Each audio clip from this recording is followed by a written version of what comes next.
Avichai Adrai selaku juru bicara Tentara Pendudukan Israel memberikan klarifikasi jika Angkatan Udara negaranya tidak menargetkan kendaraan apapun milik pasukan Unifil di daerah Remesh yang berada di Lebanon Selatan.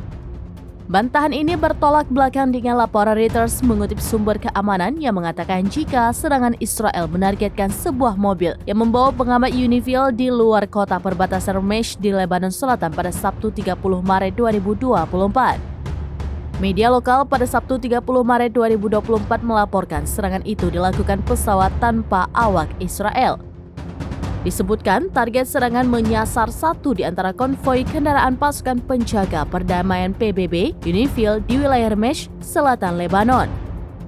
Pasukan penjaga perdamaian PBB asal Norwegia dan Spanyol yang berada di dalam kendaraan tersebut dikabarkan terluka akibat serangan drone Israel. Sebagian sumber mengabarkan seorang penerjemah berkebangsaan Lebanon yang ikut dalam kendaraan itu juga terluka. Seluruh penumpang kendaraan patroli Unifil segera dilarikan ke rumah sakit di wilayah At-Tiri, selatan Lebanon, dan sampai sekarang belum ada informasi detail terkait kondisi mereka saat ini.